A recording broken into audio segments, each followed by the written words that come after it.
The Lalita Niwas land scam has grabbed the attention of the public once again as arrest warrants have been issued against 5 former government secretaries for their alleged involvement in the embezzlement of the land in Balwatar. With this, the second stage of the investigation on the land scam conducted by the police after 1.5 years has picked up pace. Good morning, I'm Abheudaya Shrestha and these are the headlines of the hour. Arrest warrants issued against 5 former secretaries for their alleged involvement in the Lalita Niwas land scam of playing their part in taking decision to transfer the government land into personal names. Government's attempt at bringing social media giants into tax mechanism succeeds as companies like Google, Facebook, Microsoft register into the tax system of Nepal.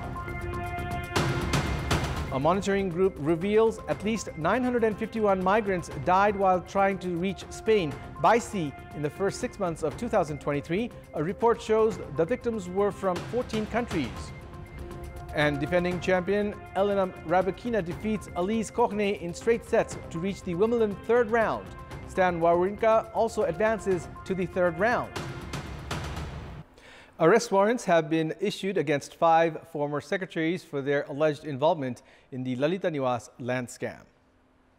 The police received the arrest warrants from the court to arrest the former secretaries who were involved in making the decision to transfer the government land in Lalita Niwas in Balwatar into personal names. The 5 former secretaries against whom the arrest warrants have been issued are Yuvraj Bhushal, Deep Basnayat, Chaviraj Panta, Dinesh Hari Adhikari and Narayan Milego. Panta is also a former minister. The Central Investigation Bureau (CIB) of Nepal Police is carrying out investigation against those alleged of their involvement in the Lalita Niwas land scam under the provisions of the National Civil Act and the Prevention of Organized Crime Act. 17 employees along with former joint secretaries have also been linked with the Lalita Niwas land scam. Police have said arrest warrants have also been issued against them, while some of them are already in custody. Newly appointed Chief Minister of Koshi Province, Uddhav Thapa, has taken the oath of office in secrecy today. Thapa was appointed the Chief Minister yesterday with the support of 47 Provincial Assembly members. Koshi Province Governor Parshuram Khapung administered the oath of office in secrecy to Uddhav, the Nepali Congress Parliamentary Party leader, today. Thapa has appointed Pradeep Sunwar of Nepali Congress and CPN Unified Socialists Kamal Prasad Jagebu as ministers. However, their portfolios are yet to be determined. The meeting of the Federal Parliament has been scheduled for today. The National Assembly meeting has been called for 12 noon, while the House of Representatives meeting will take place at 3 in the afternoon. Main opposition CPN-UML, meanwhile, has said it will continue to obstruct the session until Prime Minister Pushpakamal Dahal resigns from his post following his widely controversial remarks regarding Sardar Pritam Singh. CPN-UML Chief Whip Padam Giri has said his party will obstruct the sessions until the Premier resigns. Meanwhile, Speaker Devraj Ghimire has called for the meeting of the Task Management Branch, which is currently underway. The government's attempt at bringing social media giants into tax mechanism has succeeded as companies like Google, Facebook, Microsoft have registered into the tax system of Nepal. According to Inland Revenue Department, 6 companies have registered themselves in the past 4 months. The department implemented a mechanism for companies to pay taxes from overseas, which allowed foreign companies to apply for their personal account number, PAN, in Nepal. The department has also opened a dollar account at Nepal Rashtra Bank to facilitate for social media companies that are registered in Nepal to pay their taxes.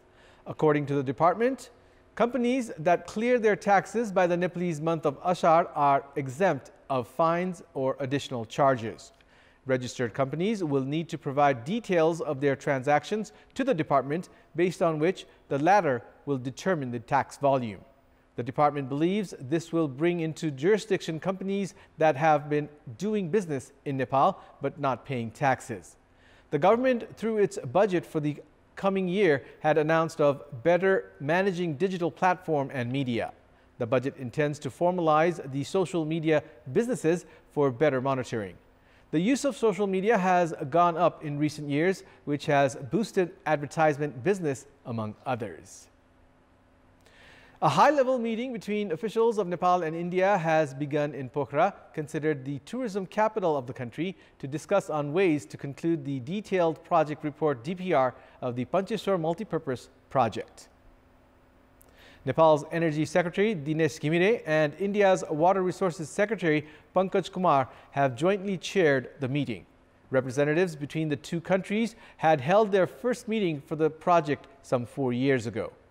The ongoing meeting is the 8th so far, and this time a 12-member delegation from India is in Nepal to hold discussions.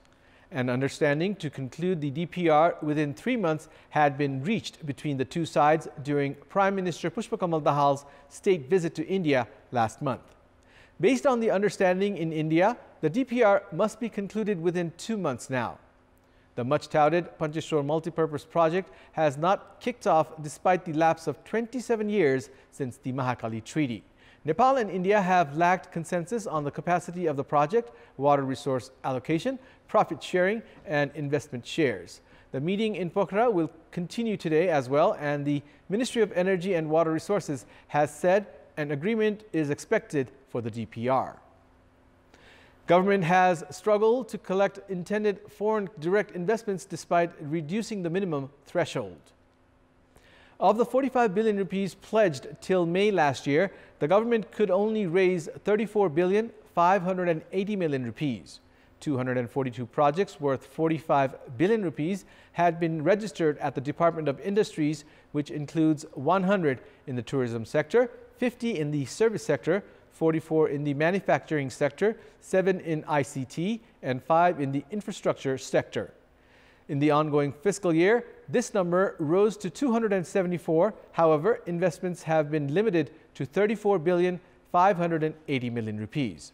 119 companies have been registered for the service sector, 104 in tourism, 25 in manufacturing, 15 in ICT, and 9 in infrastructure. The government had lowered the minimum foreign investment threshold to 20 million rupees from 50 million. Actor Shahrukh Tamrakar has passed away at the age of 31. He was found dead last night in his residence in the capital's Ratopur. According to Kathmandu area police, Tamrakar was found hanging in the first floor of his residence. His body has been sent to TU Teaching Hospital for post-mortem. Tamrakar began his acting career from the movie Rani and had appeared in popular films like Intu Mintu London Ma, Meri Mamu, and Namari Bache. Tamrakar was the son of renowned and accomplished actor Sanu Tamrakar. The National Tea and Coffee Development Board has approved trademark for 6 processing industries in a bid to support promotion of Nepali Orthodox tea. The board has given Quality from the Himalaya logo and certificate to 6 industries set up in Ilam, Panchthar, and Bhojpur. According to the board's executive director, Dr. Bishnu Bhattrai, these industries will now get to sell their own brand of tea in the national and international markets. So far, 29 Orthodox tea production and processing industries have the Quality from the Himalaya logo and certificate. In our Public Voice segment, we had asked people in several provinces regarding ways to make cooperatives transparent and organized. Let's take a look at what they had to say. Public Voice. सहकारीहरु कुन सिद्धान्त अन्तर्गत चल्दैछन्, राम्रा काम गरेका छन् या गरेका छैनन्, त्यसको अनुसन्धान चाहिँ सरकारले पनि गर्नुपर्छ। सहकारीको सदस्यहरूले आफैले अलि बढी चासो लिनुपर्छ। सरकारले सहकारीलाई कडाइको रूपमा हेर्न पर्छ। अरु बैंकले, राष्ट्र बैंकले निगरानी गर्दैछ, यसलाई सहकारीमा पनि गर्नुपर्छ। सहकारीका नियमहरू पालन गरेको सहकारी हो कि होइन, त्यतिकै लापरवाही खोलेको हो कि, त्यो सबै कुरा जानेर बुझेर मात्रै चल्नु पर्छ। राष्ट्र बैंकले चाहिँ कडा नियमहरू बनाउनु पर्ला र नीति नियमहरूलाई अनुगमन मूल्याङ्कन गर्ने। कुनै पनि सहकारीमा आबद्ध हुनुभन्दा पहिला सहकारी कस्तो, कुन किसिमको सहकारी, कस्ताहरू व्यक्तिहरू छन् भनेर राम्रोसँग बुझ्नुपर्छ। जनताले सहकारीमा लगानी गरेको पैसालाई सुरक्षित गर्नको लागि सरकारले बलियो नियम बनाउनु पर्दछ।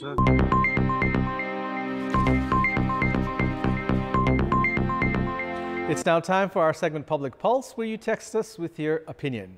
Public Pulse. Here's the question. Why has the government's announcement of developing a new city been stranded? Your options are A. Lack of budget, B. Planning without study, and C. Local obstruction. The voting is on. Type NEWS, select your option A, B, or C, and send it to 34001 to share your opinion with us. An under-construction hospital in Dolkha's Melung rural municipality has been stranded for 4 years.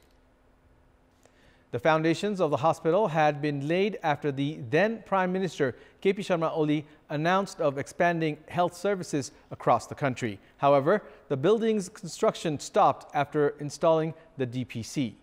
The rural municipality has already spent 7 million rupees for the hospital building that had began construction in a Guti land. The Ministry of Health and Population has scrapped the construction process, saying that the hospital was being constructed in a Guti land. Problems have piled up in the project as the Land Survey Office has not mapped the land. Health Ministry official says the budget for the project was discontinued, citing lack of land certificate. Meanwhile, locals have alleged concerned officials of wasting huge sum of money from the state coffers by starting the project without due considerations. And it's time now for the international update.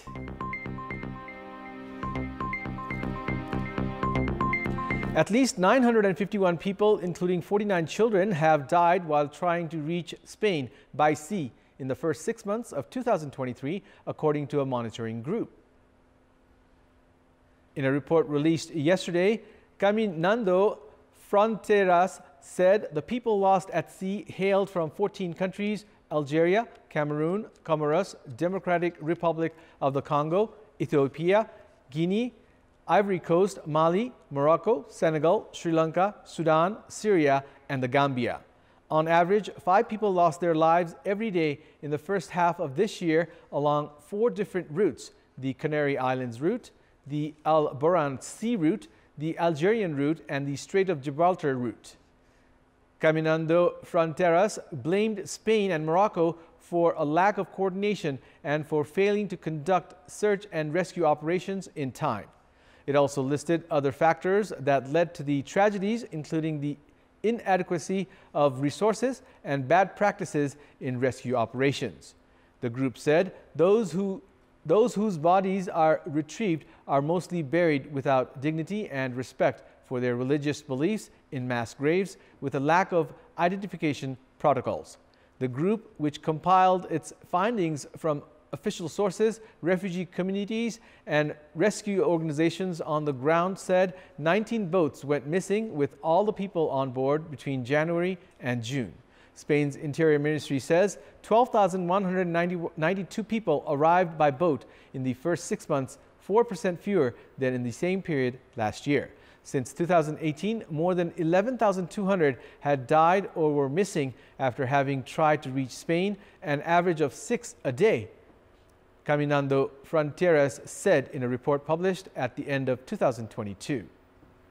Twitter has threatened to sue Meta Platforms over its new Threads platform, as Twitter's lawyer Alex Spiro reportedly sent a letter to the Facebook parent's CEO Mark Zuckerberg.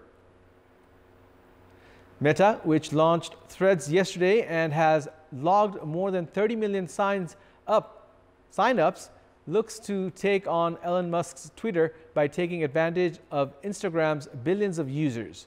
Spiro, in his letter, accused Meta of hiring former Twitter employees who had and continue to have access to Twitter's trade secrets and other highly confidential information. Meanwhile, Twitter owner Musk has said competition is fine, cheating is not. Brazil's government has shared a preliminary government data that shows deforestation in Amazon fell over 30% in the first half of 2023. These figures come after President Luiz Inácio Lula da Silva made tougher environmental policies a priority in his government. Data produced by Brazil's National Space Research Agency, INPE, reported that 2,649 square kilometers of rainforest were cleared in the region in the half year, the lowest for the period since 2019. However, that is an area more than 3 times the size of New York City underscoring the challenge Lula faces to eliminate deforestation entirely. Lula took office in January, promising to end deforestation by 2030 after surging destruction under his predecessor, Jair Bolsonaro, who had slashed environmental protection efforts. That's all for the moment. Thank you for watching. Have a good day.